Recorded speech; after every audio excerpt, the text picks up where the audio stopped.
Alhamdulillah, Alhamdulillahi wa kafa, wassalatu wassalamu ala man la nabiyya ba'ada wa ba'ad.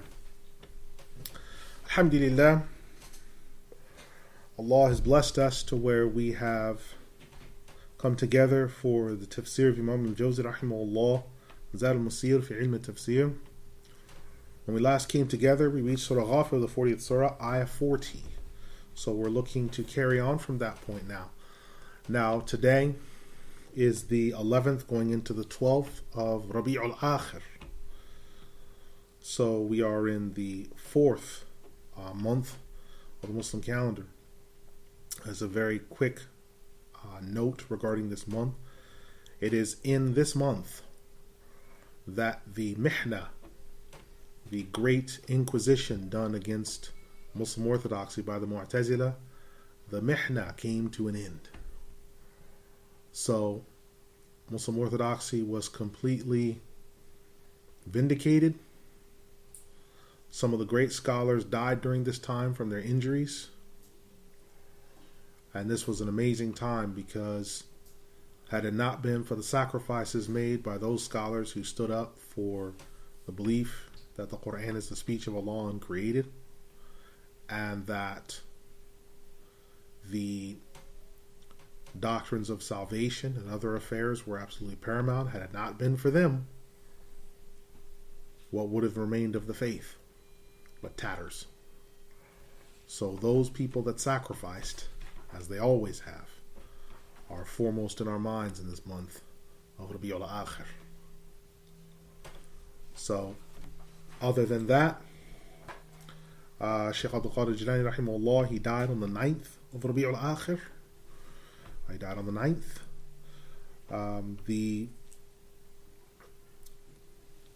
beginning of the Mihna, the Great Inquisition, also started before Rabi'ul Akhir.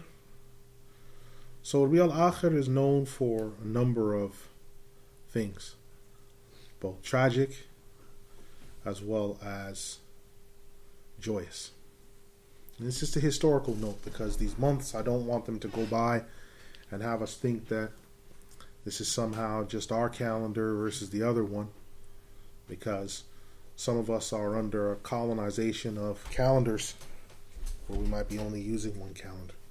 So it's important to understand the significance of our calendar and why it is important. Now, the Imam Ibn Al-Jawzi rahimahullah, he begins by saying, quote,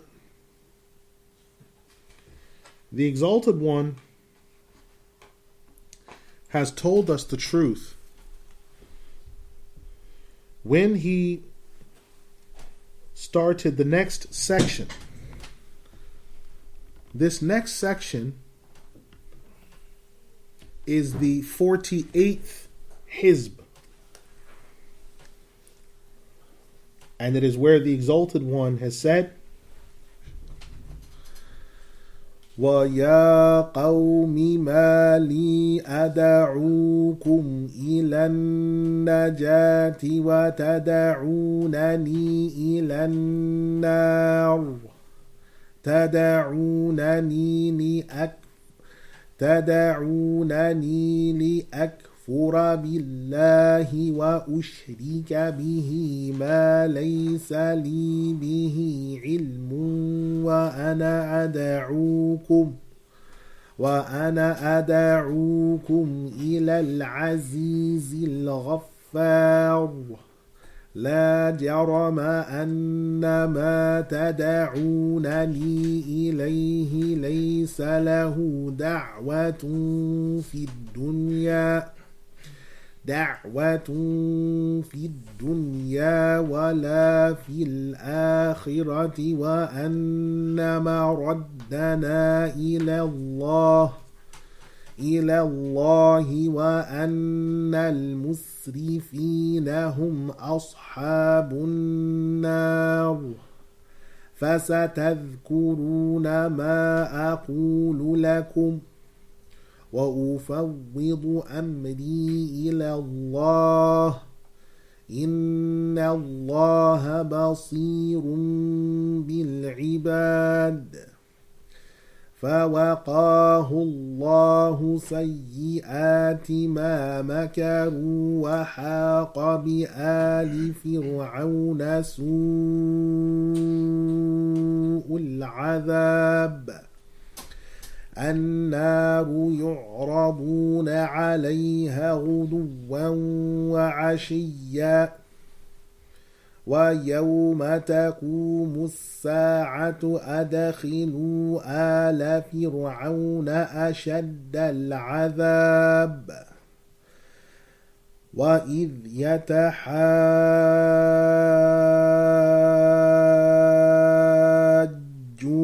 في النار فيقول الضعفاء للذين استكبروا إنا كنا لكم تبعا فهل أنتم مغنون عنا نصيبا من النار قال الذين استكبروا إنا كل فيها إن الله قد حكم بين العباد وقال الذين في النار لخزنة جهنم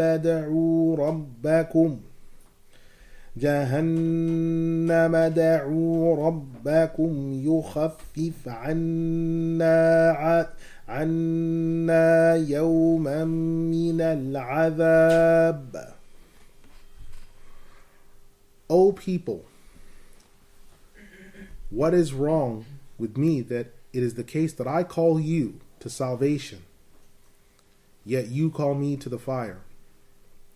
You call me that I reject faith in Allah and associate partners with Him of which I have no knowledge. But I call you to the Almighty and the Forgiver. Is it not a crime that you only call me to Him in falsehood? But there is no supplication or call on the earth nor in the hereafter other than His true call. And our return is to Allah.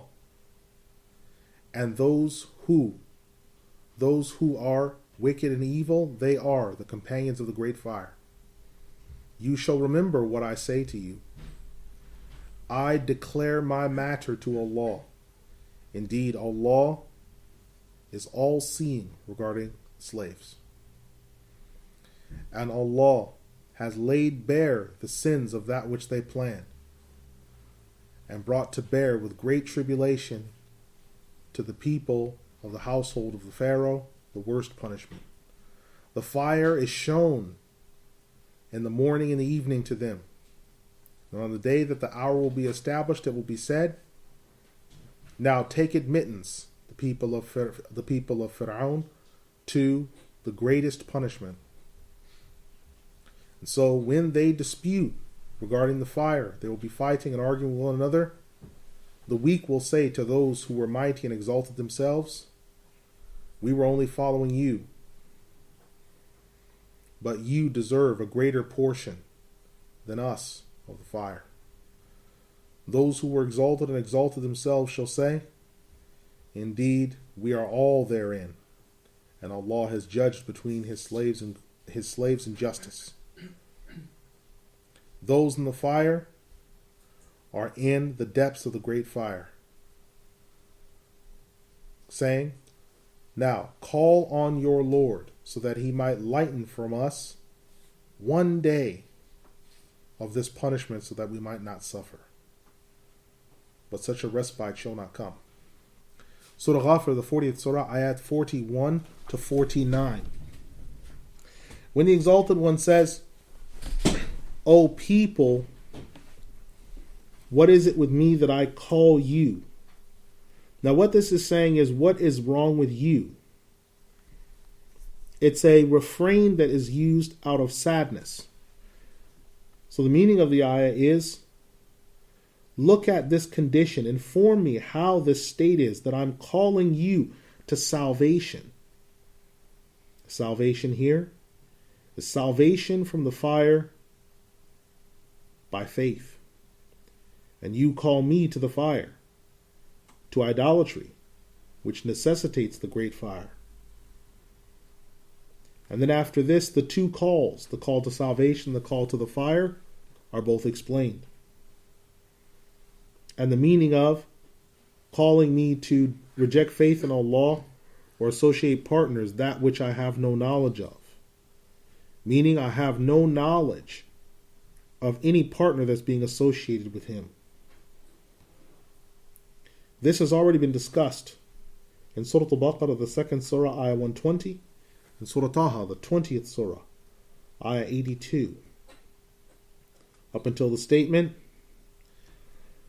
such a one who associates partners with Allah shall not have that supplication answered when they call out. There shall be no intercession for such a one, as said by As-Sudayyin ibn As-Sa'ib. To Allah is the return and the end result. So He, Allah, is our return, and He shall reward us for our deeds.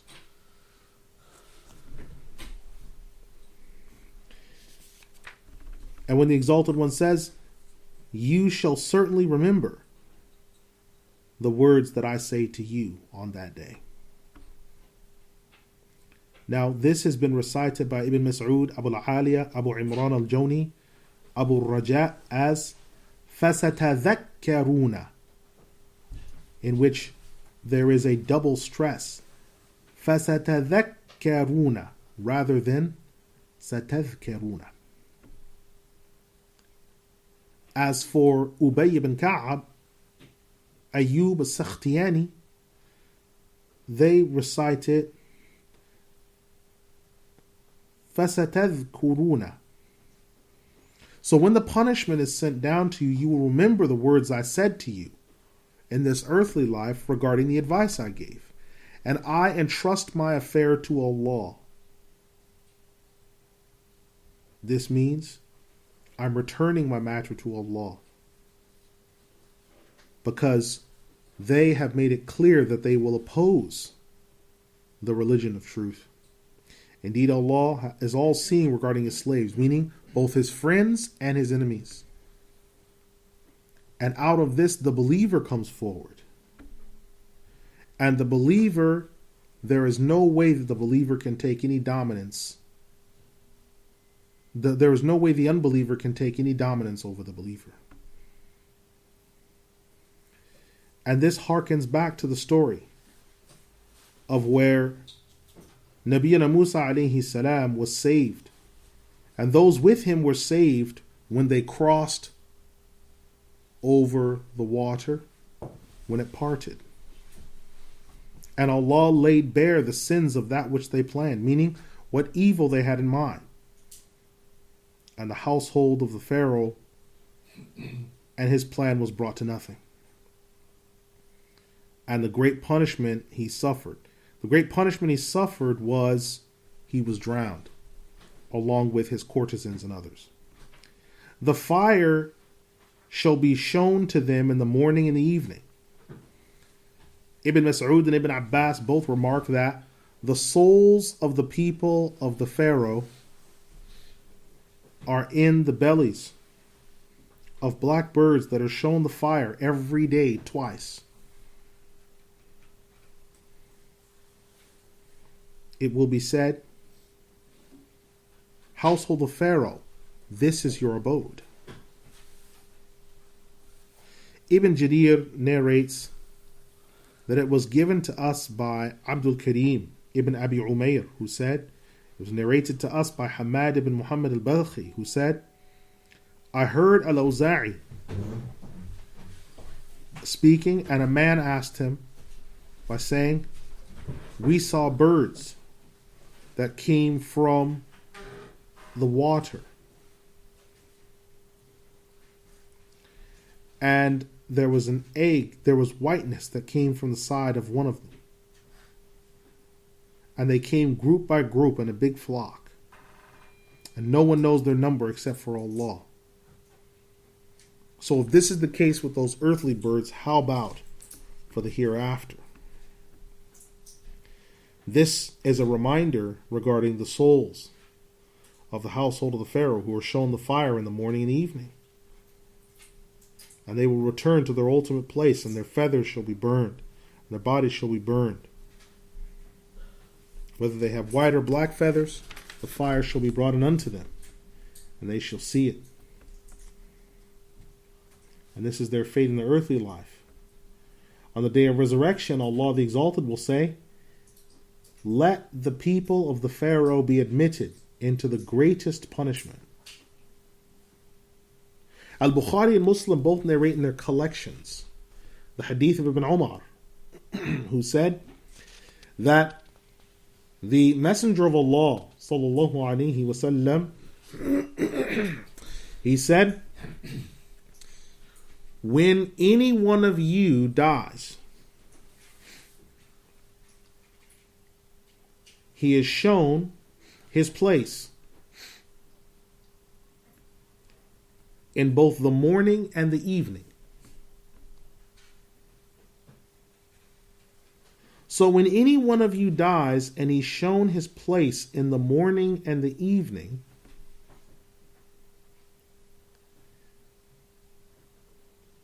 if he is from the people of the paradise, then he is shown that. And if he is from the people of the fire, he is shown this.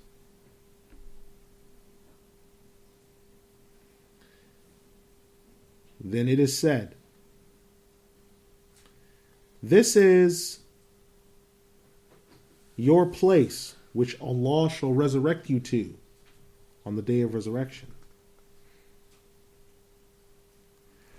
I would say in conclusion of this hadith that this ayah is a proof in favor of the punishment of the grave, because it makes clear what they have in the afterlife when it says, and the day that the hour shall be established, they will be told, take admittance to the fire.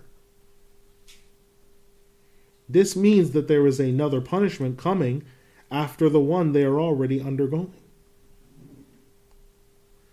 Ibn Kathir, Ibn Amr, and Abu Amr, and Abu Bakr, and Abban ibn Asim recite this as as-sa'atu dkhulu. So they will be told, enter in, take admittance. Whereas the others recite it in a different capacity.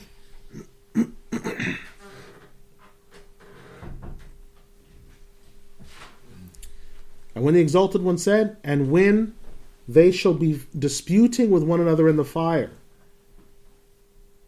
So it is as if he's saying, so mention to your people, O Muhammad, when they shall be disputing, meaning the people of the fire, with one another. Part of this was discussed in Surah Ibrahim, the 14th Surah, 21. And those who were arrogant and haughty, they're the leaders of the people. Indeed, all of us are therein, meaning both ourselves and you are in the fire therein. And Allah has judged between His slaves in justice, meaning He's already decreed this for us and for you. And then when it is said, so, call out. But we are not calling, making any supplication for you. Because remember what Allah said, that the supplications of the unbelievers come to nothing, meaning they're nullified, they don't benefit. So when unbelievers make supplication associating partners, it comes to nothing.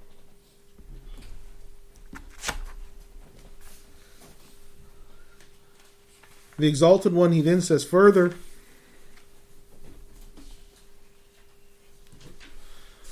قالوا أولم تكو تأتيكم رسلكم بالبينات قالوا بلى قالوا فادعوا وما دعاء الكافرين إلا في ضلال إنا لننصر رسلنا والذين آمنوا في الحياة الدنيا ويوم يقوم الأشهاد يوم لا ينفع الظالمين معذرتهم ولهم اللعنة ولهم سوء الدار ولقد آتينا موسى الهدى وأورثنا بني إسرائيل الكتاب هدى وذكرى لأولي الألباب فاصبر إن وعد الله حق واستغفر لذنبك وسبح بحمد ربك بالعشي والإبكار إن الذين يجادلون في آيات الله بغير سلطان أتاهم إن في صدورهم إلا كبر ما هم ببالغيه فاستعذ بالله إنه هو السميع البصير لخلق السماوات والأرض أكبر من خلق الناس ولكن أكثر الناس لا يعلمون وما يستوي الأعمى والبصير والذين آمنوا وعملوا الصالحات ولا المسيء قليلا ما تتذكرون.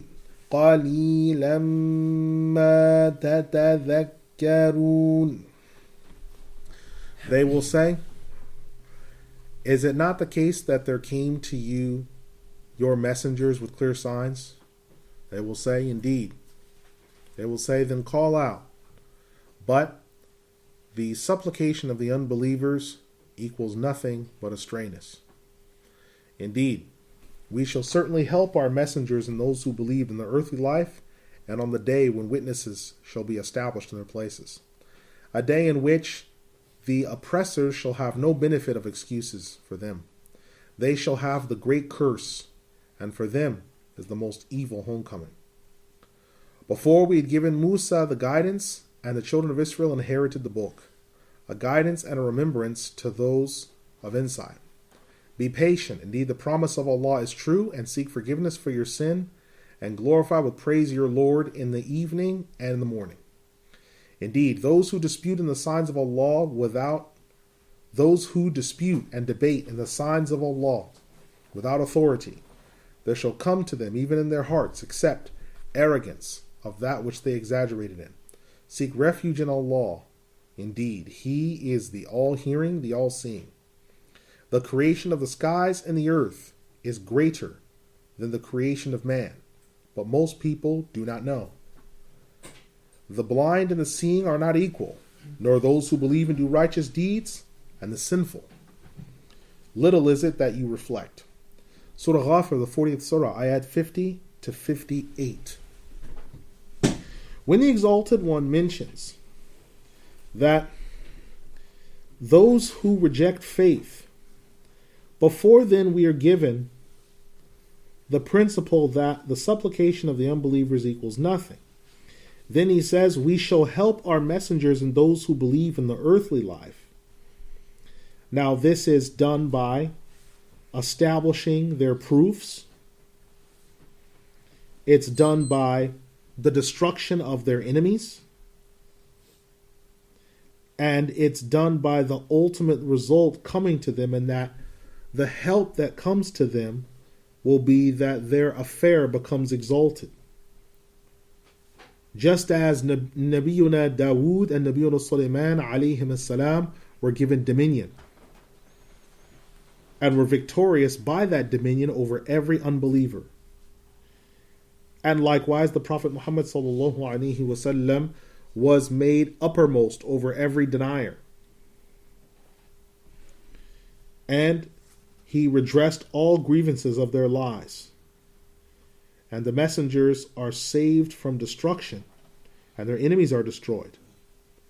The same thing happened with Nabiyuna Nuh alayhi salam and his people, Nabiyuna Musa alayhi salam and his people.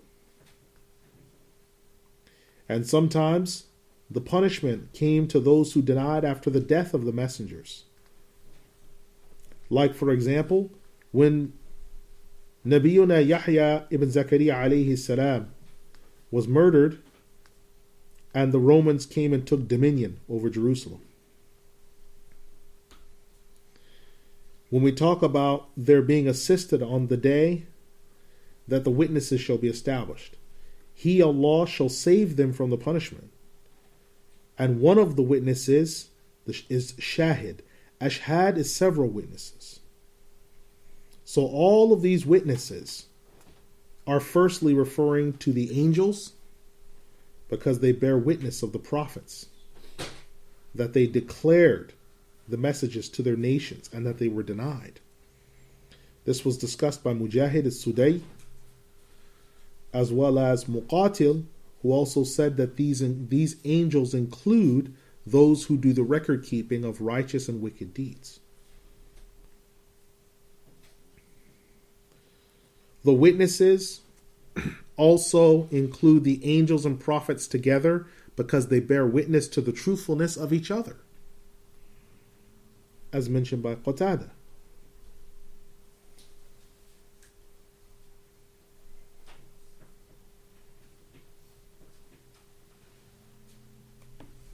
The witnesses on the day of resurrection, as we discussed before, are not just the angels and the prophets who bear witness of the truthfulness of each other, but they are also the believers and the limbs of those believers, as said by Ibn Zayd. This is a day, يَوْمَ لَا يَنْفَعُ. Now Ibn Kathir and Abu Amr recite this as يَوْمَ لَا تَنْفَعُ, while the rest recite it as يَوْمَ لَا يَنْفَعُ. Now he, Allah, says their excuses will not benefit them, because the point of an excuse is to absolve someone of penalty. So the excuses will not be accepted from them, and they will have the curse, meaning the curse refers to the fact that one will be far or removed from the mercy of Allah. We've already discussed this in Surah Al-Ra'd, the 13th Surah 25. And they will have the most evil homecoming, which is the great fire. We already gave to Musa the guidance from astrayness, and the guidance from astrayness is the Torah. And we caused the children of Israel to inherit the book, meaning after Musa, and the book that they inherited was the Torah. This is the understanding of the vast majority. Although Ibn as-Sa'ib has said that it could be referring to the Torah, but also the Injil and the Zabur, because it came from successive prophets later down the ages. And the remembrance was the reminder. Then Allah says, Fasbir, be patient, meaning be patient for the harm that they're bringing and the annoyance and the difficulties. Indeed, Allah's promise is true and that He will help you. Now, this expression, Inna wa'adallahi haqq, the promise of Allah is true. This expression appears in this surah in ayah 55, and it also appears in ayah 77. So it occurs twice, which means there's emphasis. Now, some have mentioned that this ayah, some have said that this ayah has been abrogated by Surah At-Tawbah, the 9th Surah, ayah 5.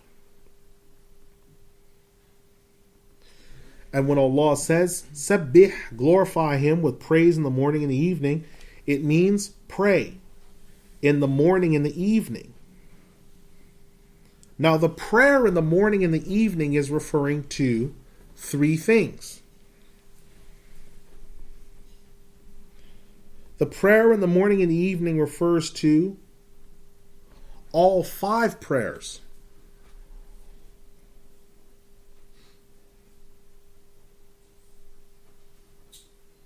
This was said by Ibn Abbas radiallahu anhu.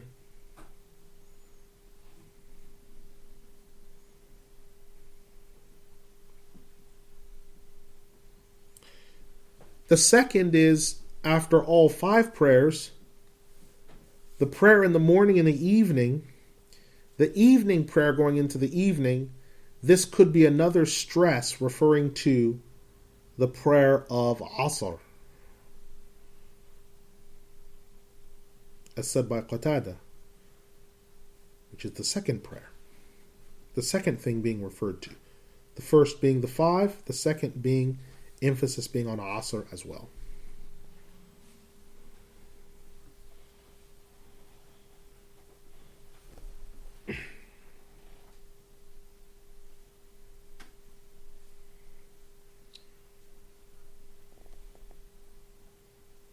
The third is that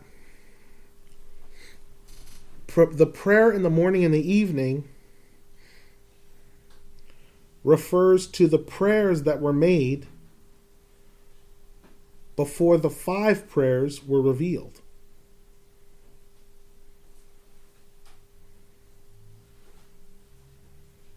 So there was the prayer in the morning, that was 2 rak'ahs, and the prayer at night, at sunset, that originally was only 2 rak'ahs.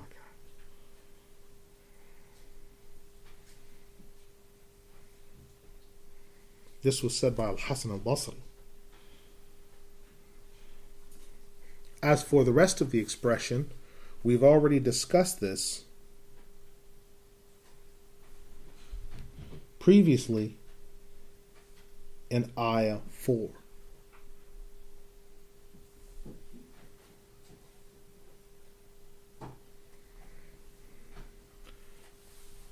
Now, when the Exalted One says, in their hearts is nothing but arrogance, this ayah was sent down regarding the Quraysh who were denying the message, and it means that their hearts that deny don't bear anything except for arrogance. Arrogance against you, O Muhammad, and what they exaggerate in. Because He, Allah the Exalted, shall lay them bare. Then Allah says, فَاسْتَعِذْ بِاللَّهِ, seek refuge in Allah from them, from their evil. And then He, Allah, exalts Himself and His might when He says, the creation of the skies and the earth were greater than the creation of man. Meaning that their creation and bringing them back, if need be, is greater. Why? Because of all the different moving parts that the rest of the creation is made up of. And all the other different aspects that it's made up of. And all the different qualities. And here Allah, He is informing them of the fact that He has the power to bring back the entire creation. But most men do not know. Meaning most of the unbelievers, when they don't seek out this evidence for the Tawheed of Allah, they don't know. Muqatil said, Ibn Sulaiman, the student of Ibn Abbas, he said this: the Jews shall show great homage and respect to the false Messiah. They said to me one day, our coming Lord shall be sent at the end of time, and he shall have dominion. But Allah the Exalted has said, those who dispute and debate in the signs of Allah, because the Dajjal is from his signs, without authority, meaning without proof, so seek refuge in Allah from the tribulation of the false Messiah.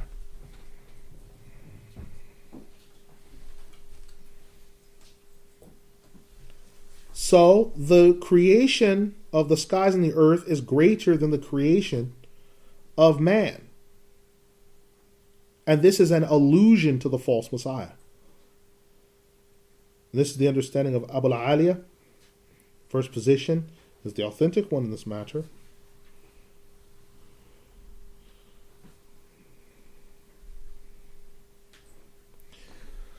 Close quote. Now this is an important point very quickly. So if someone should ask,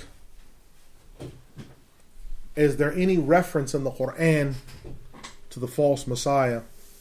Our response is he's not mentioned by name, but there is an allusion to the false Messiah. And ayah 57 of Surah Ghafir, the 40th Surah, ayah 57, there's an allusion to him. Because the children of Israel, they are waiting for their Messiah still. When you speak to the Orthodox Jews, they will say, we are waiting for the Messiah. The Messiah has not come yet. And there is a hadith that is in the collection of Imam Suyuti, where the Prophet Muhammad sallallahu alaihi wasallam, he said, the Jews say they await the Messiah, son of David. And this is the false Messiah. So what they're waiting for is the false Messiah. So Muqatil ibn Sulaiman, when they came to him and they're talking about the false Messiah and they gave the signs, he immediately recognized that they're talking about the false Messiah. And those who dispute in the signs of Allah, what sign of Allah? The false Messiah is one of his signs, of his coming. The children of Israel said, well, no, that's not a sign, that's the Messiah. He said, yeah, that's one of the signs of the end. Because you're going to follow him. So this is one of the signs. And the fact that Allah said it's one of his signs, that's something that was understood by the early generations, the companions and their students, that one of the signs of Allah is the false Messiah. Right? Now, the Imam, he then says, quote, now what is after this that's explained, that's made clear to us, is that the Exalted One has clarified that if you declare Allah one and free from all partners, the matter shall be true for you, and you shall be saved. Just as when the Exalted One has said, Inna as-sa'ata la'atiyatun la rayba fiha walakinna aktharan nasi la yu'minun. وقال ربكم ادعوني أستجب لكم إن الذين يستكبرون عن عبادتي سيدخلون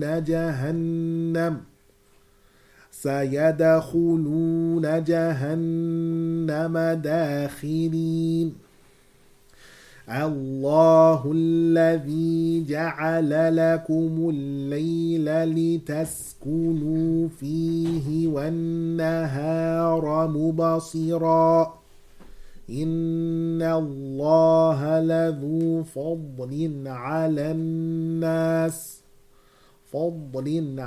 الناس ولكن أكثر الناس لا يشكرون ذلكم الله ربكم خالق كل شيء لا إله إلا هو فأنى تؤفكون كذلك يتوفاكم الذين كانوا بآيات الله يجحدون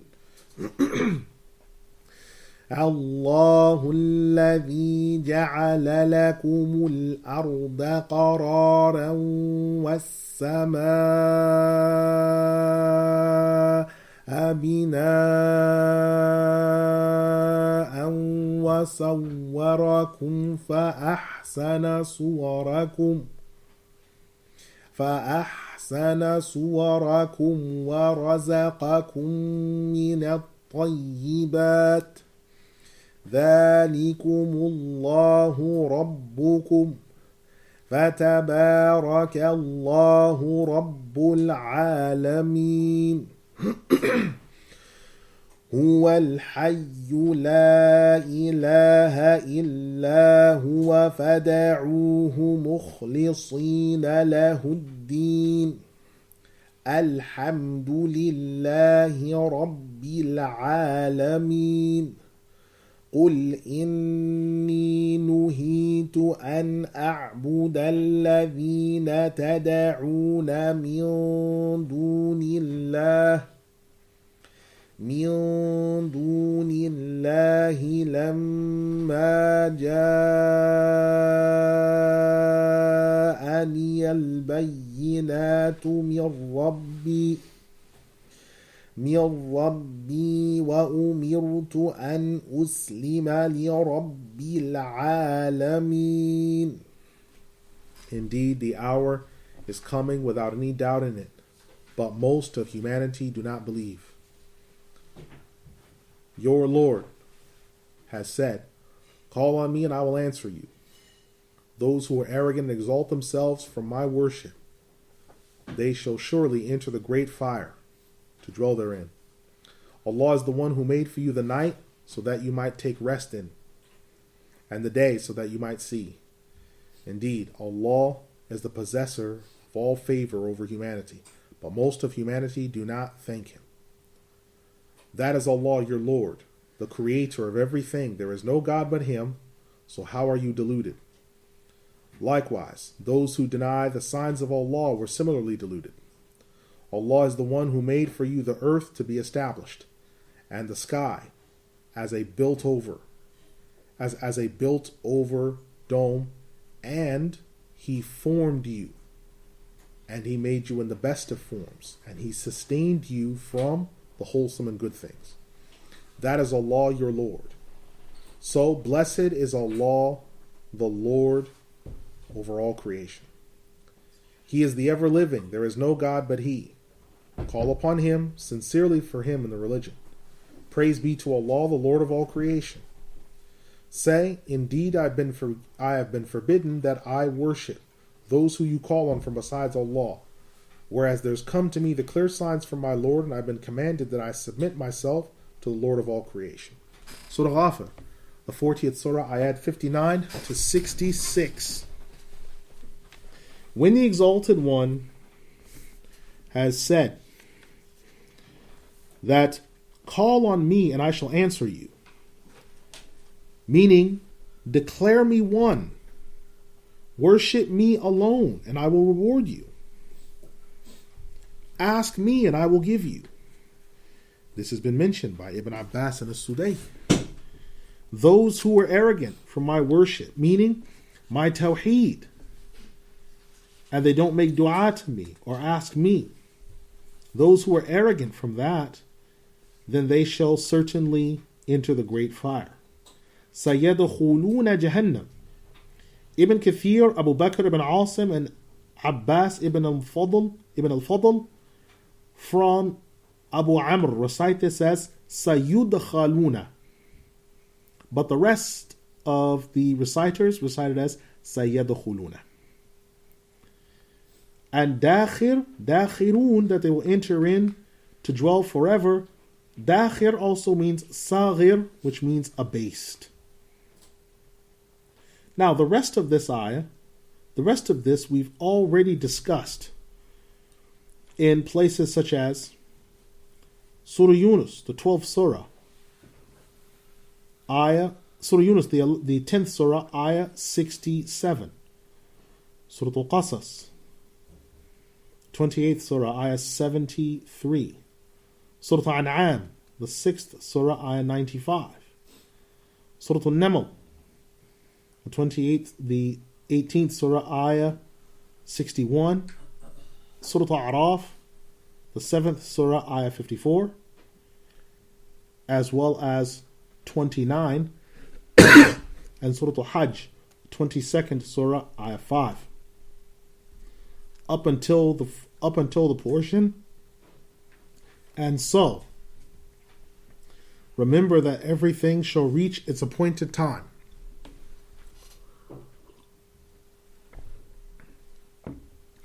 And the appointed time is life up until death. وَلَعَلَّكُمْ تَعْقِلُونَ, so that they might use their intellect and that they might think, meaning thinking about the Tawheed of Allah and His might. Now here further on, Allah the Exalted, He says, هو الذي خلقكم من تراب ثم من نطفة ثم من علقة ثم يخرجكم طفلا ثم لتبلغوا أشدكم ثم لتكونوا شيوخا ومنكم من يتوفى من قبل ولتبلغوا أجلا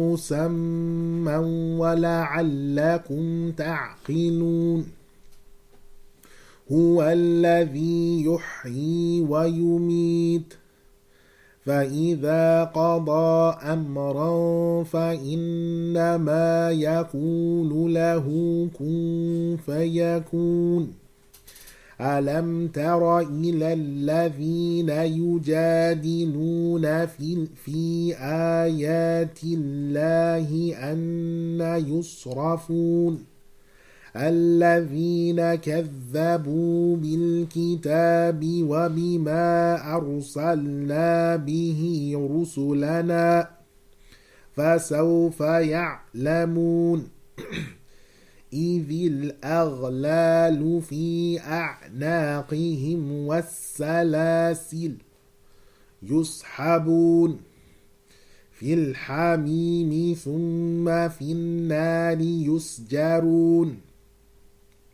ثم قيل لهم أين ما كنتم تشركون من دون الله قالوا ضلوا عنا بل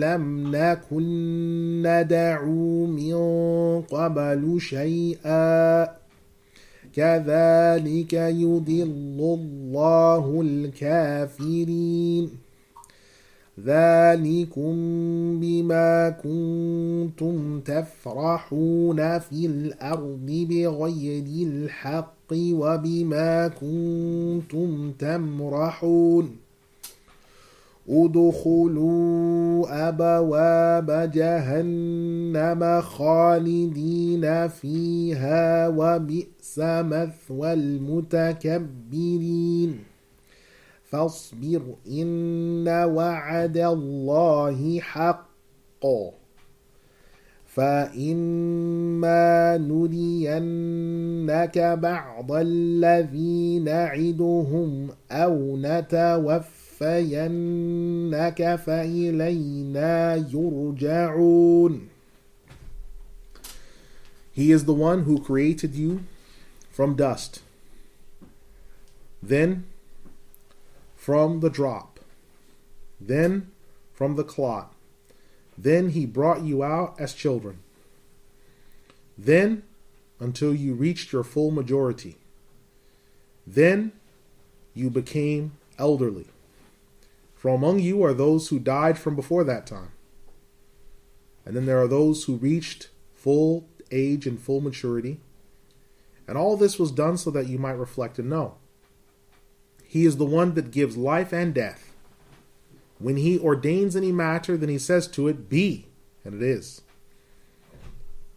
Have you not looked to those who dispute in the signs of Allah that come to them so that they're turned away from the truth?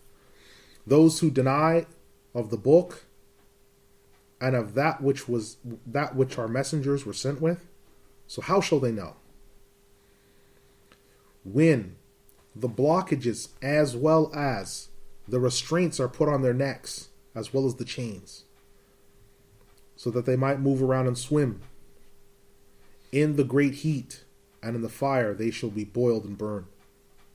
It will be said to them, where is what you used to associate partners from besides Allah? Where is it now? They shall say, they left us. But we would have never called on them from beforehand. And likewise Allah leads astray those who reject the faith. That is because you used to take joy in the earth in other than the truth, and of that which you yourselves committed. Now enter the gates of the great fire to be forever therein, an evil return for those who are arrogant. Be patient, indeed the promise of Allah is true. Indeed, we shall show to you a part of that which we already promised them. Or, we shall certainly come to take you in death, and to us is their return. Surah Ghafir, the 40th Surah, ayat 67 to 77. All of the rest of this we have discussed, other than when Allah said, have you not seen those who dispute in the signs of Allah, meaning the Qur'an, and they say what is not from the sight of Allah, that they turn away from the truth. So they're turned away from the truth to the falsehood. And this includes the idol worshippers, as said by Ibn Abbas. But also, the scholars say that this can also refer to the Qadariyah, as mentioned by a group of scholars of commentary, such as Ibn Sirin. Muhammad ibn Sirin said, if this was not sent down regarding the Qadariyah and their like, I do not know who it was sent down regarding.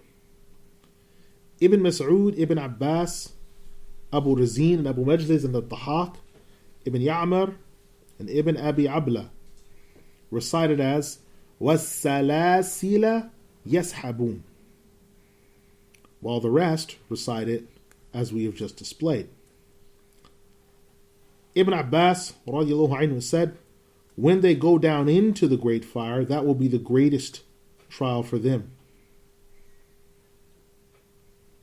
And when they shall be boiled and brought to boil therein, Mujahid says, so they shall go into the fire and become its fuel. And they will be asked, where is that which you used to associate with me as partners? This has already been explained in Surah Al-A'raf, the 7th Surah, Ayah 190.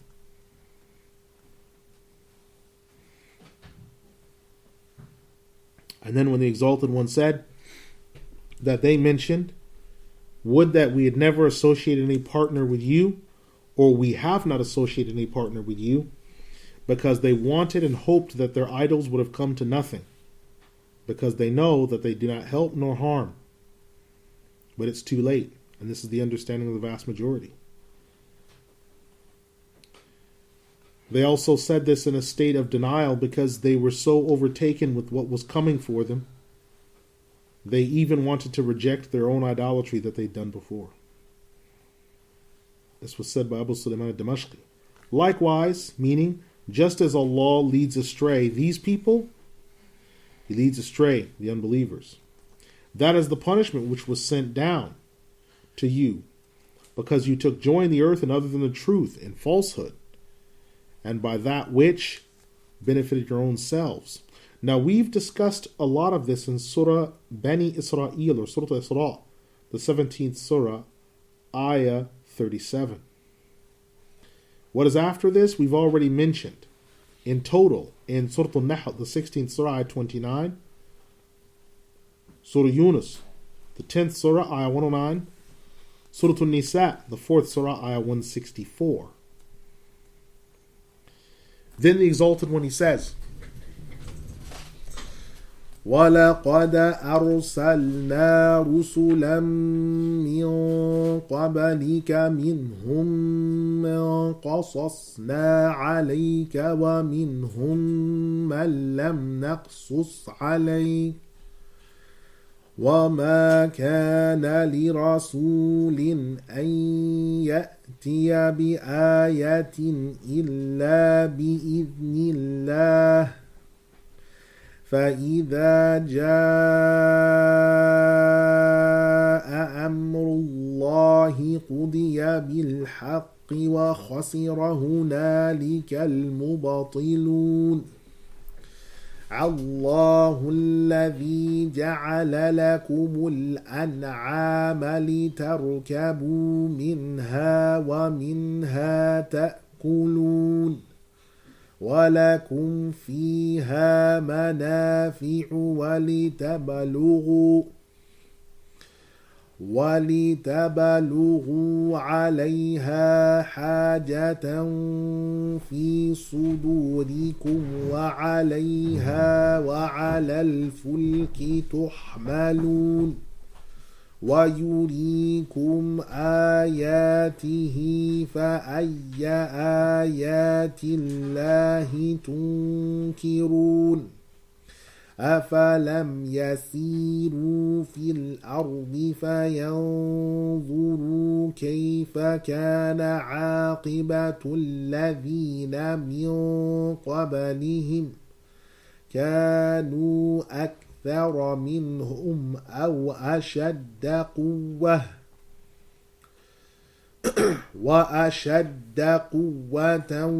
وآثارا في الأرض فما أغنى عنهم ما كانوا يكسبون فلما جاءتهم رسلهم بالبينات فرحوا بما عندهم من العلم وحاق بهم ما كانوا به يستهزئون فلما رأوا بأسنا قالوا آمنا بالله وحده وكفرنا بما كنا به مشركين فلم يك ينفعهم إيمانهم لما رأوا بأسنا سنة الله التي قد خلت في عباده وخسر هنالك الكافرون. We had sent before messengers from before you, from among them. Some of them we've related to you, and some of them we have not related to you. It's not for any messenger to come with a sign except by the permission of Allah. And when the command of Allah comes, the affair is judged in truth, and the opposers and ones of falsehood are utterly refuted. Allah is the one who made for you cattle so that you might ride some of them, and others you eat. And you have in those cattle signs and benefits, and so that you might reach destinations upon them and fulfill your needs, and fulfill the needs that are in your hearts upon them, as well as the fact that upon boats you were carried. And He, Allah, shows you His signs. So which of the signs of Allah are you repudiating? Have you not traveled in the earth and looked how was the end of those from before you? They were greater than them in power and mightier in strength. And they left behind remnants and landmarks in the earth. So what benefit was that to them from that which they earned when the punishment came? When there came to them their messengers with clear signs, they rejoiced in that which they had with them of knowledge. And the end came of that which they had been mocking. Whereas they saw our punishment, they said, "We believe in Allah alone, and we reject that which we had been associating partners with." But how could their faith have benefited them once they saw our tribulation coming? The way of Allah, which has already gone ahead and enslaved beforehand, is that this is not the case. And those who reject faith have already lost. Surah Ghafir, the 40th Surah, ayat 78 to 85. When the Exalted One has mentioned that it's not for any messenger to come with any sign except with the permission of Allah, because they are governed by Him, and He is the decider of the signs that they bring. So when the command of your Lord comes, meaning when His judging between the prophets and their nations comes, those people of falsehood will be utterly refuted. Then Allah mentions the cattle. And the part that we have not covered is so that you might reach upon them a destination or fulfill some need in your hearts. Meaning, some place you want to go to in the earth or fulfill some need in the earth. So which signs of Allah are you repudiating? This is not a question seeking information, but it is a question of refutation and rebuke. So what did it benefit them? Meaning, what did it benefit them to believe when it came to them? And He, Allah, said, and they rejoiced in the knowledge that they had. Meaning that they were nations that denied. And this is the understanding of the vast majority, that these people rejoiced in the fact that they were denying the truth. So they said, we're more knowledgeable and know best and know more than them. We won't be resurrected. We won't be brought to account. As was said by Mujahid. They were joyous in that knowledge that they had with them, whatever that knowledge was. And this was said by As-Sudai.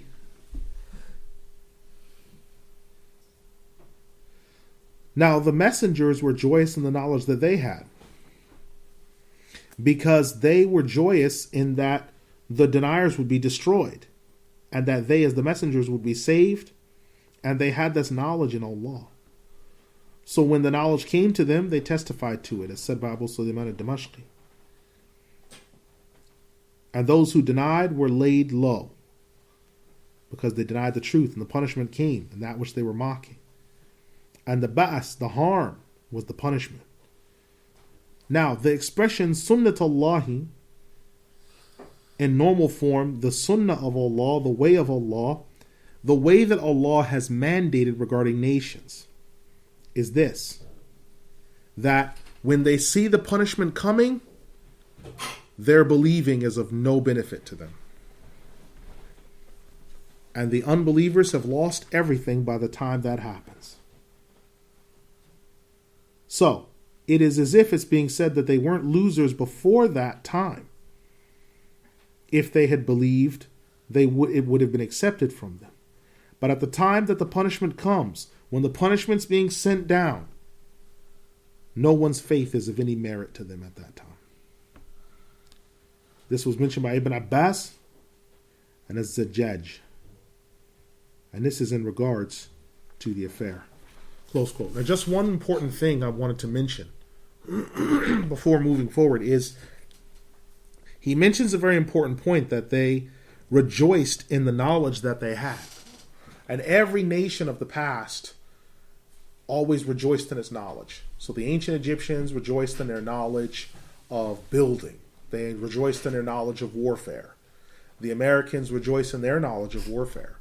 They rejoice in their knowledge of science. The British Empire rejoiced in its knowledge of the maritime seaways, how they could control most of the world through the land and control the world through the maritime. So they were excellent seafarers. The Russian Empire rejoiced in its knowledge of controlling most of Asia where it was. The Mongols rejoiced in their fierceness in combat and battle. So every nation that rejected faith rejoices. Every faith, every nation in the past rejoices in its knowledge, whatever that knowledge is. So we shouldn't be people that assume that because a nation rejects faith, that it doesn't have knowledge. No, a nation can have knowledge because nations don't start off rejecting faith. They then go into rejecting faith. Nations don't immediately start off rejecting faith. There'll be people that are faithful, and there may be some that are unfaithful, or the majority are unfaithful, and there's a small remnant that are faithful. But nations don't start off wicked. They don't always start off wicked in that way. There's always a part that starts off. So before the United States Empire was born, there were some Muslim tribes that were there. There were some other faithful people that were there. And then when the empire builders from the continent of Europe arrived, then they built what we know as the United States, and the wickedness began. And they destroyed other nations. And now they glory in their knowledge, how fast they can be somewhere, how quickly they can wrap up a military conflict, how many satellites they can launch in space. But you will notice that none of this was of any avail to them, as now the entire eastern seaboard of the United States is preparing to be under 2 foot of snow. Why? Because from what they know, from what little details they have, the weather, as far as they're concerned, is preparing to dump 2 feet of snow on the entire eastern seaboard. Some places as much as 4 foot. Well, where's all the nuclear weapons? Where are all the ICBMs? Where are all the satellites in space? It's of no avail. So do not be surprised by nations that glorify in their own knowledge, that take joy in their own knowledge, that rejoice in their own knowledge. Because that's not what saves you in the hereafter. Now, the Imam goes on to say, after this, he says, quote, "And now we come to the surah that is known as As-Sajdah. This surah is by consensus a Meccan surah in totality. This surah is sometimes referred to as Surah Al-Sajdah,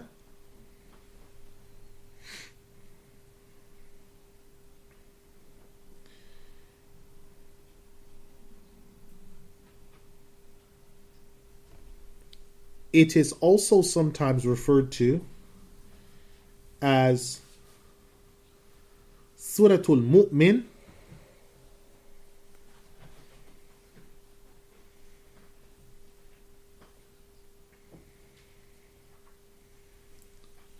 and also Suratul Masabih, the Surah of the lamps.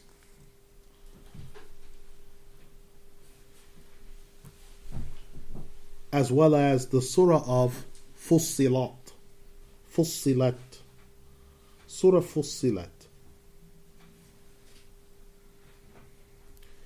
The Exalted One, he starts by saying,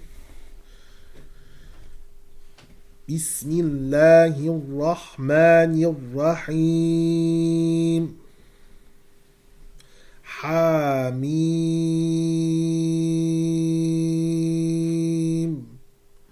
Tanzilun minarrahmanirrahim.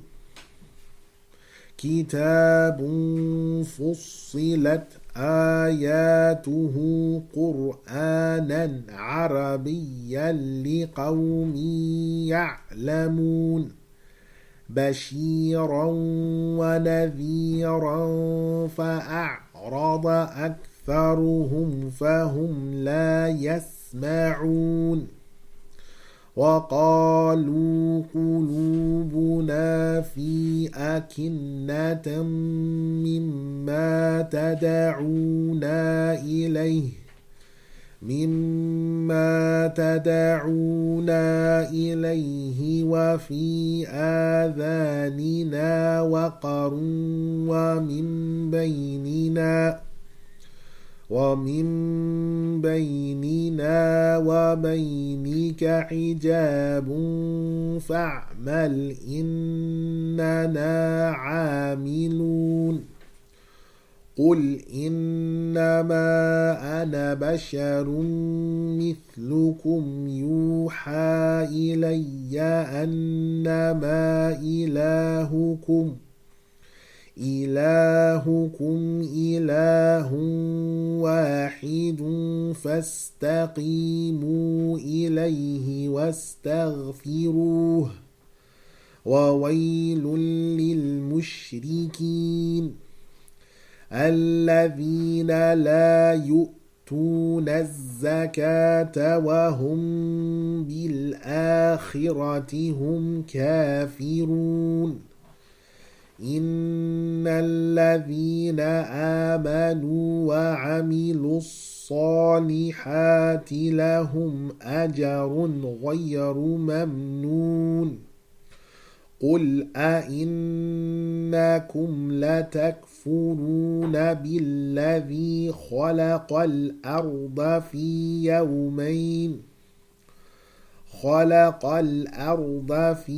يومين وتجعلون له أندادا ذلك رب العالمين وجعل فيها رواسي من فوقها وبارك فيها وقدر فيها أقواتها في 4 أيام سواء للسائلين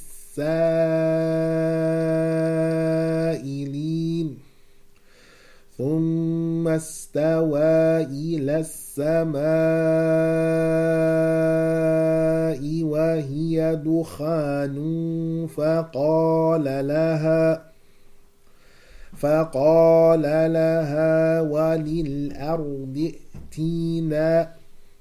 وللأرض ائتيا طوعا أو كرها قالتا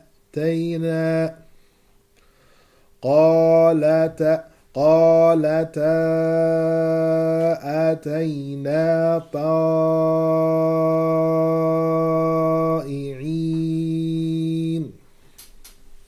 In the name of Allah, the most merciful, the most compassionate. Hamim, revelation sent down from the most merciful, the most compassionate. A book clearly explained in its ayat and Arabic Qur'an for people that know, giving glad tidings and warning. But most of them flee from it, so they do not hear it. They say, our hearts are binded and sealed from that which you call us to, and in our ears is a blockage, and between us and between you is a barrier. So act as you so choose, for we too shall act. Say, indeed, I am a man like you, but it's revealed to me, the revelation, that your God is but one unique God. So, establish the matter firmly for him and seek his forgiveness. And woe be to the idol worshippers, those who they do not give the zakah, and in the hereafter they reject it. Those who believe and do righteous deeds shall have a reward without reckoning and recompense. Say, is it then you are rejecting that which is it the case that you are then rejecting the one who created the earth in 2 days, and you are making for him rivals? No, indeed, that is the Lord of all creation. He made in the earth pegs from over, and blessed therein these, and established their barriers and boundaries in 4 days, for those who might seek the answer to this question. Then he intended the sky as it should be, and it was as smoke. And he said to it and to the earth, come forward willingly or by force. And they both said, we come forward willingly.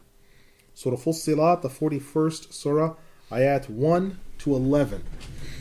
When the Exalted One is said, Tanzeel, this is revelation sent down. Hamim has already been discussed. Now, a book in which its ayat were clearly explained, a Qur'an that is Arabic.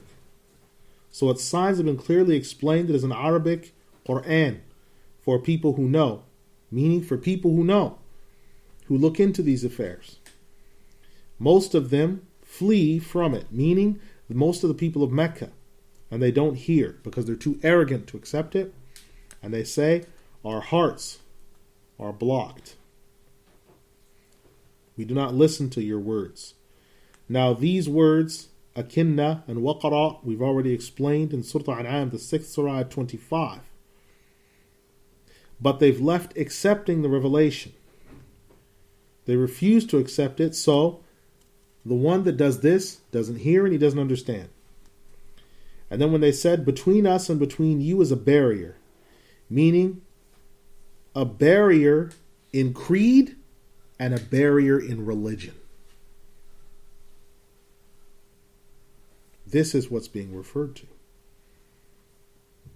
And this was put for emphasis by them themselves when they spoke the words. So act, meaning do what you want to. Because you are going to act according to your affair to try to destroy our affair, and we are going to act in trying to destroy your affair. Act according to your religion. We are acting according to ours.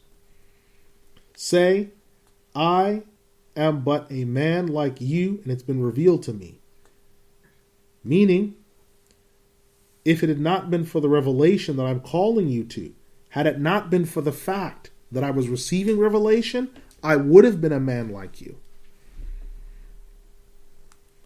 So, move towards obedience and seek forgiveness for your idolatry. Those who do not give the zakah. Now, the zakah in this sense, in this ayah, is referring to 5 things. Those who do not give the zakah.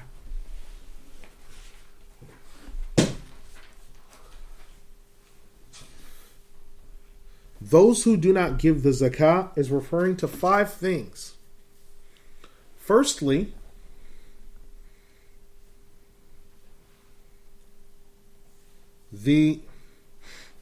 those who do not give the zakah means those who do not bear witness that there is no God but Allah.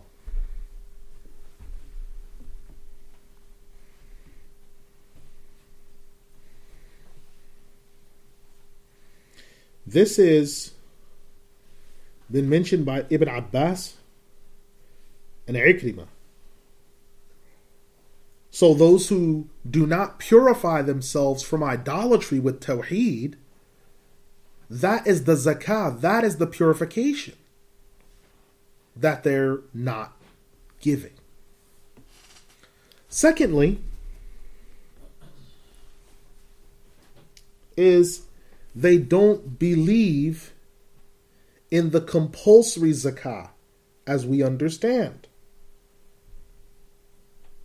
And they don't affirm it.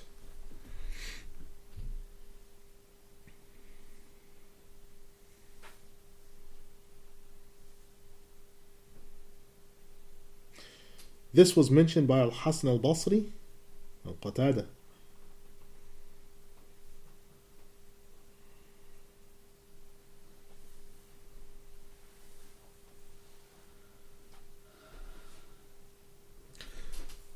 The third is that those who do not give zakah means those who don't purify their deeds.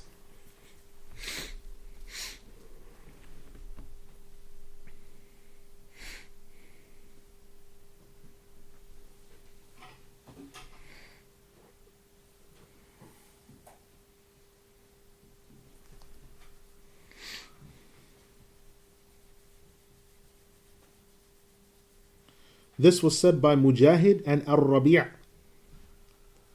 Number 4, those who do not give zakah means those who don't give any charity at all.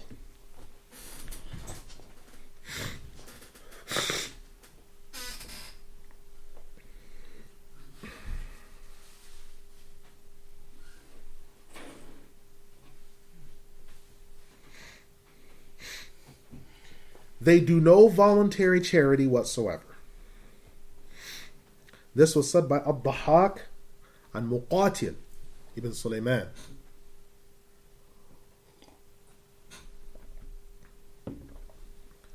Number 5, those who do not give zakah means those who do not give the zakah of their wealth that is due.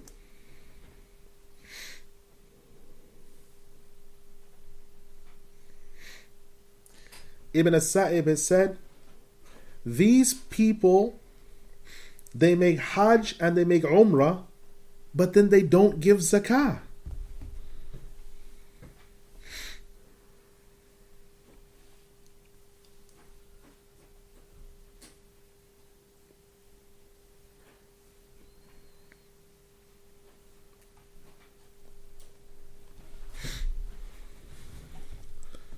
And when the Exalted One says that those who believe and do righteous deeds shall have a reward without any cutoff or decrease, غَيْرُ مَمْنُونَ means without cutoff or decrease.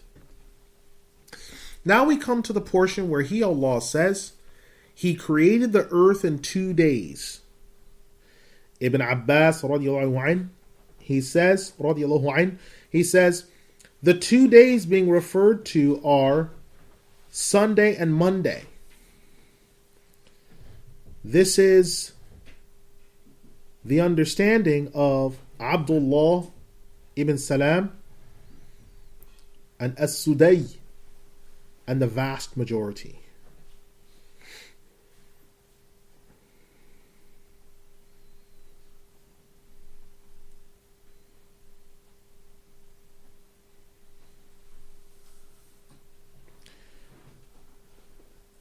Now, Muqatil has said that the 2 days being referred to are Tuesday and Wednesday.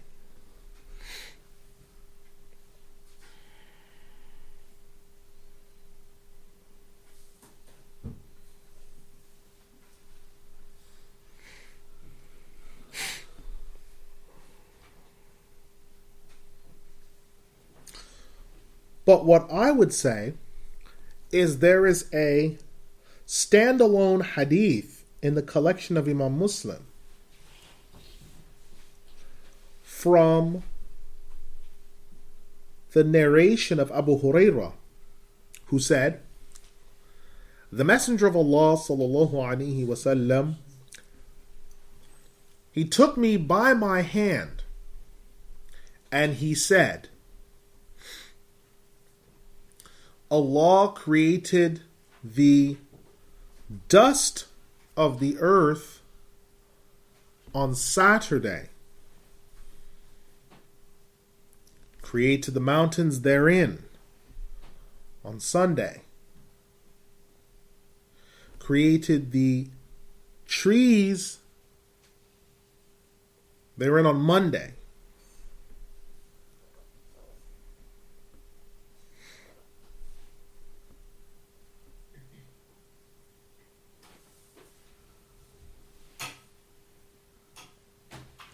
He created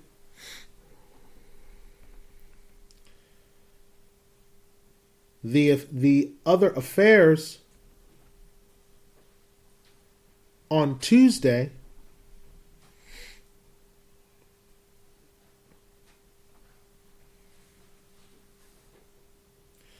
created the light on Wednesday,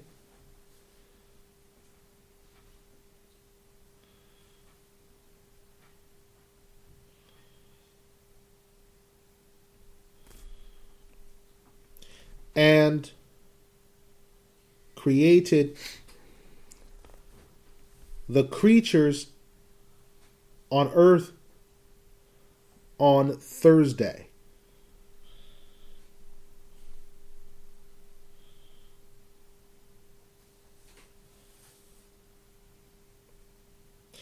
This hadith contradicts the statement that was made by Muqatil earlier. However, this hadith is the most correct and is given the greater precedence.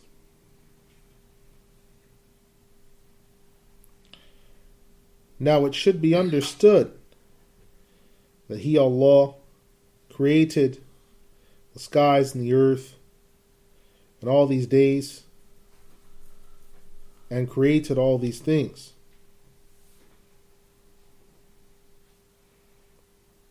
And separated all these affairs. Close quote. Now, there's two things that you need to keep in mind when we're talking about the creation. This is extremely important.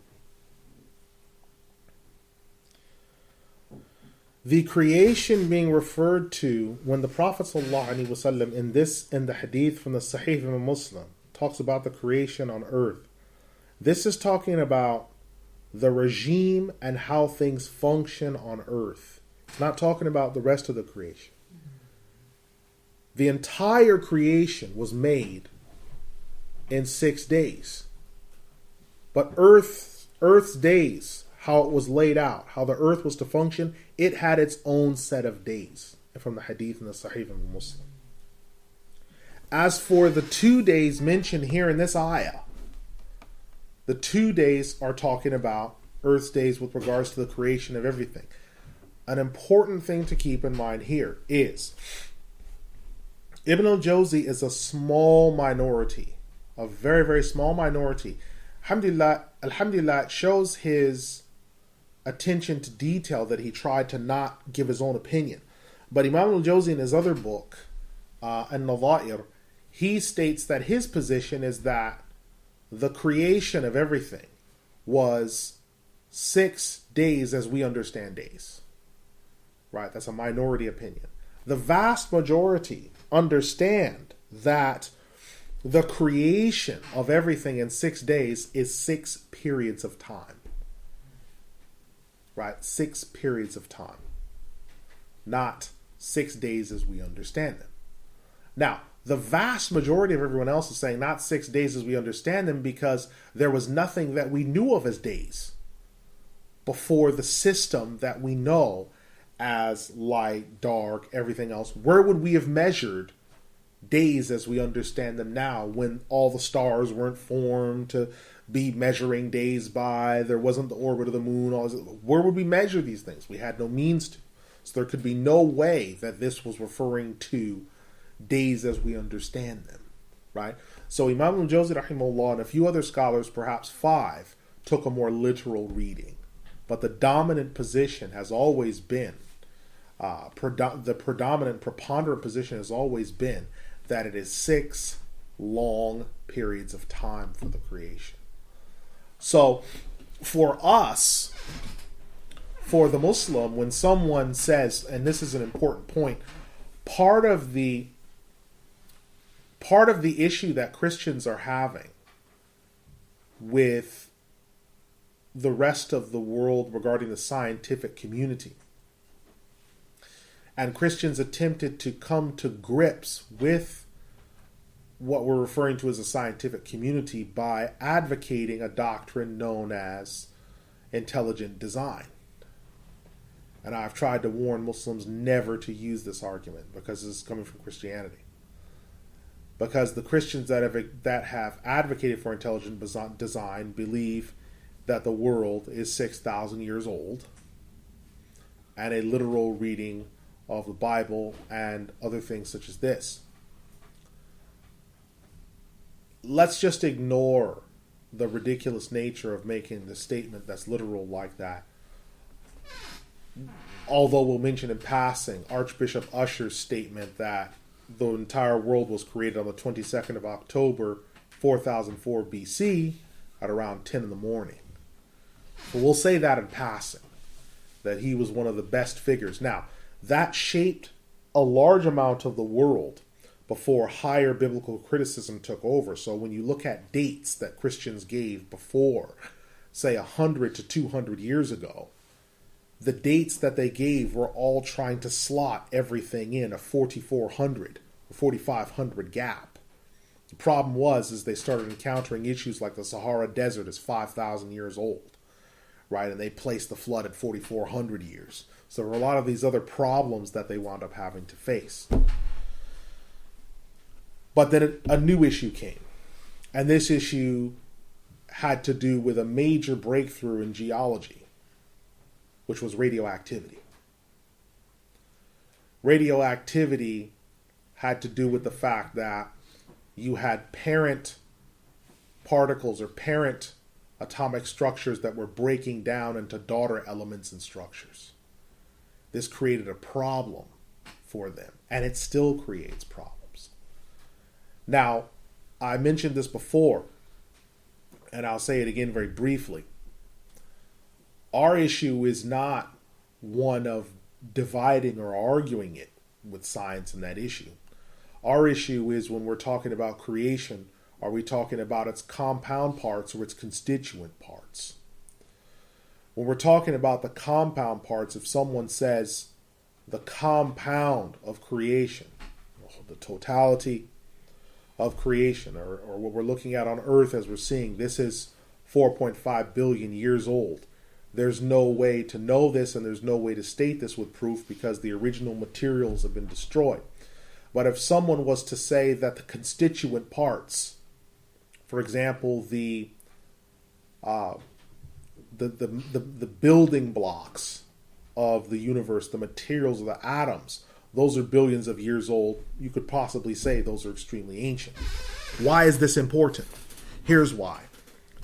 One of the most important dating methods for scientists is dating plant life and how much plant life takes in and how much it breathes in. And when a plant dies, it stops taking in a certain amount of carbon. It stops taking these things in. So they make these measurements of carbon. And based upon these measurements of carbon, they then decide what the ages are of things by looking at plant life. The problem is plants take in carbon dioxide and their garbage is oxygen. We breathe oxygen, our garbage is carbon dioxide. They're measuring the contaminant that the plants are taking in and making a judgment on the age of the plant. This is a problem. Because by looking at the contaminant is this old. Let's just say what the plant is taking in is 15 billion years old. That does not mean the plant is 15 billion years old. The contaminant that the plant is taking in is that old. This is extremely important because when we're talking about dating and other things, this issue will come up again and again. As Muslims, we don't have an issue with science. We never haven't had an issue because science and the revealed law and the revelation are two different things. Science is what is after the fact. Science is after the fact. Science is after the creation. Science is looking at how this stuff works. That's what science is. Now, there are two streams of thought in science. You have dialectical materialism and dialectical metaphysics. Dialectical materialism is the belief that science shows that there is no God. That's an opinion. That's a belief. Science isn't used to prove or disprove the existence of any Lord. Science is, how does this work after the fact? Dialectic metaphysics is to say science proves God. That's not true either. That's not the purpose of what science is there for.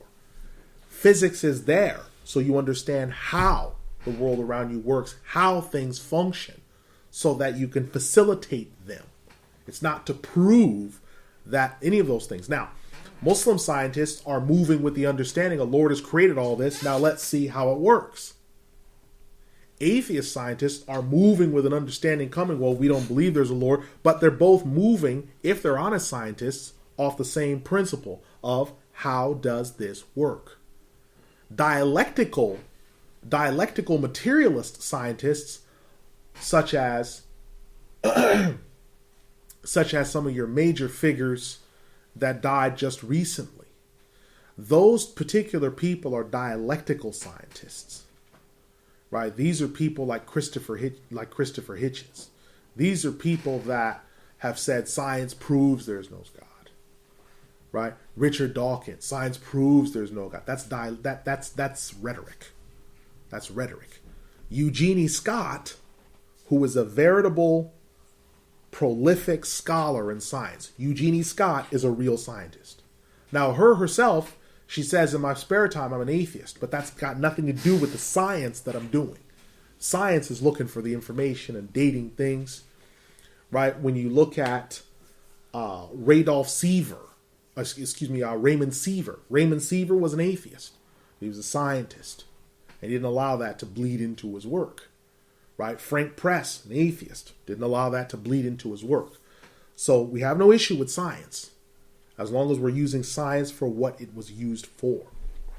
Now, finally, we're going to come to the last part here for today, where the Imam, rahimahullah, he says, quote, "And when the Exalted One is said, and you make for him rivals." We've already discussed Surah Al-Baqarah, the second surah, ayat 22. In commentary on what rivals are. And that is, meaning that which you have done is false, for he is the Lord of all creation. And he made therein pegs, meaning mountains, firmly established, towering over the earth. And he blessed it therein. Now, blessing these things therein is referring to the fact that he blessed them with trees and fruits and herbage, grasses, seeds, rivers. So the barakah being referred to here is that he caused germination. And so the seeds came out. The date stones and all these other things. And we ordained therein the sustenance and boundaries of all things. So the rivers and inlets, the trees, all these things were irrigated and penetrated to their proper sources where they were commanded to be, as said by Ibn Abbas. The sustenance of the slaves and the creatures and the beasts of the earth, the creeping things and flying things were all ordained, as said by Hasan al-Basri. The apportioning of the rain over the crops in the land was already apportioned, as said by Mujahid. Every land has been apportioned what it would receive in the earth. All things were given according to their time. All these things were ordained. So, the wheat for the people who harvested wheat, the dates for the people who took dates, the corn for the people who took on corn, and other crops, as said by Ibn Sa'ib. And then the Exalted One says, and these things were taken on in their time. And he blessed all things therein, and gave them their rank, and ordained them according to their times for 4 days. So this process was completed in 4 days, which added to the 2 that we mentioned before is 6.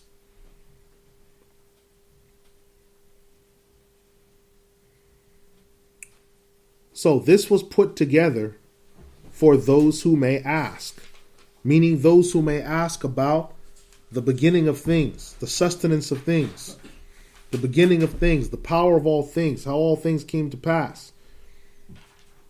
Then he intended the sky, how it was to be. Now we've already discussed this in Surah Al-Baqarah, the second surah, 29. And it was as smoke, meaning that when He, Allah, created the water, He sent some of the condensation, and that condensation floated out and appeared as smoke.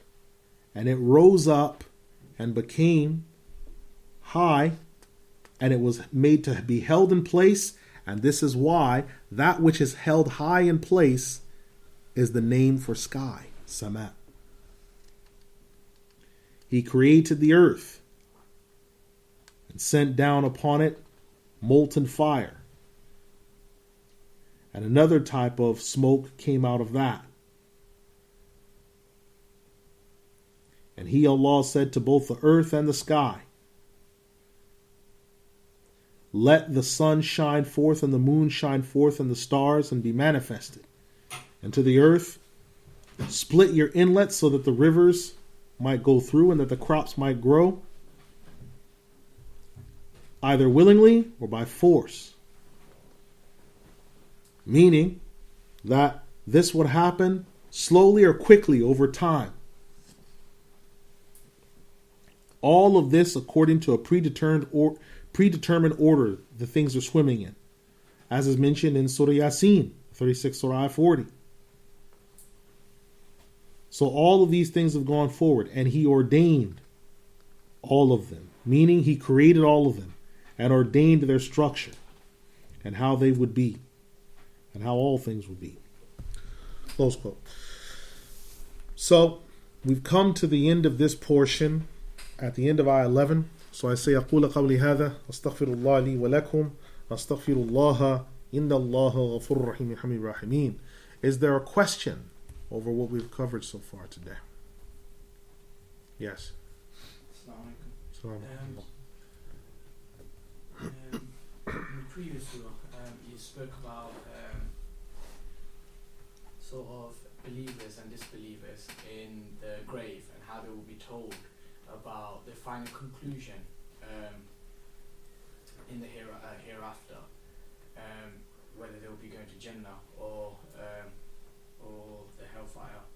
So if this is the case that they're already being told about where their final abode is, so what is really the purpose of the judgment on the resurrection period when they already know while they're in their graves where they're going to be going, sort of thing? Question is regarding if they've been told in their graves regarding the destination of where they're going, what is the purpose of the day of resurrection? Alhamdulillah, salatu wassalamu ala rasulillah. Imam Al-Jawzi answered that question before as well in the same surah, where he said the point of the day of resurrection is the accounting. Yawmul Jazaa is the accounting. The accounting and the presentation of their life's deeds and such. That is the point of the day of resurrection, the accounting and presentation of life's deeds. Okay. There's also a verse that was spoke about where you spoke about the Qadariyah. Qadariyah, yes.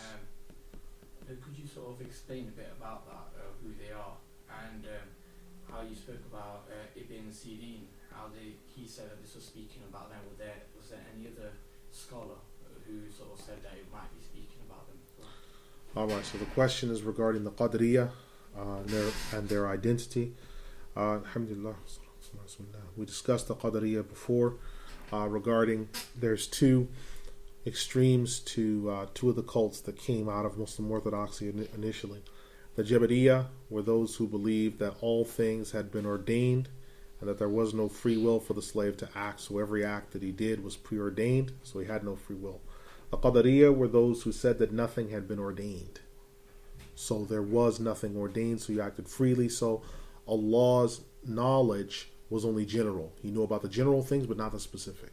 So if something happened, Allah would not know what was coming in the future. He would be surprised by that because he didn't know what his slaves were going to do. He didn't know what was going to happen.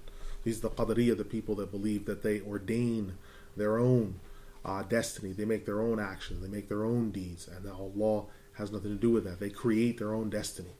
Right? Just as much as people say, grab destiny by the neck. It's all on you. You create your own reality. Right? This is Qadariyah. Right? This form of Qadariyah thinking. Right? Now, he said, Imam Muhammad ibn Sirin said this was revealed regarding the Qadariyah and their like, meaning anyone who had this same theology. Right? So although this ayah wasn't specifically referred to by the Qadariyah, he said this was about the Qadariyah and their like. So anyone who had this theology, whether they were Hindus 5,000 years ago or Buddhist monks 2,500 years ago, whoever had that theology, right, fell under that ruling. One more question. When you spoke about sort of the beginning of the earth, you also spoke about the general creation outside the earth as well, and how there's 6 periods. There's also like sort of 2 timelines or timelines that have also been, of measurements that have been sort of mentioned in Islam. Whereas, like I've heard, where it says, one day in the sight of Allah is 1,000 years in the understandings of human beings.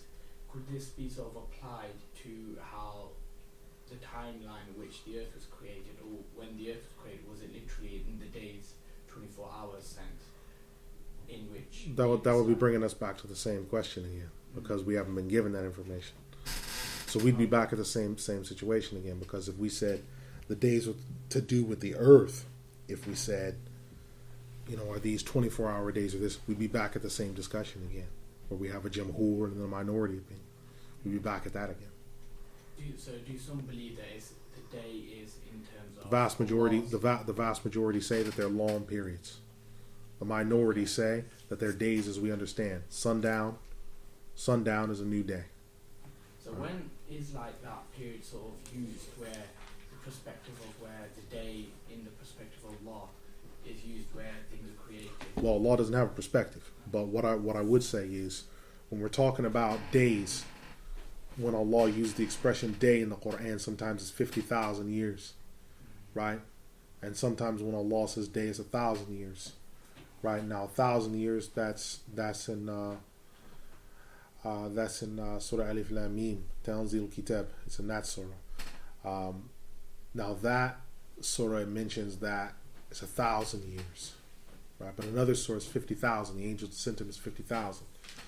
So now a minority of scholars have said that it doesn't mean literally 1,000. It means a long period of time. But the majority say no. 1,000 means 1,000, right? 50,000 means 50,000, right? And so the earth's creation is these long periods. Now there's a hadith that is in the collection of Imam Al-Jawzi, where the Prophet ﷺ mentioned 6,000 years. So these 6,000 long periods of creation was 6,000 long years of creation, right? That's what was intended.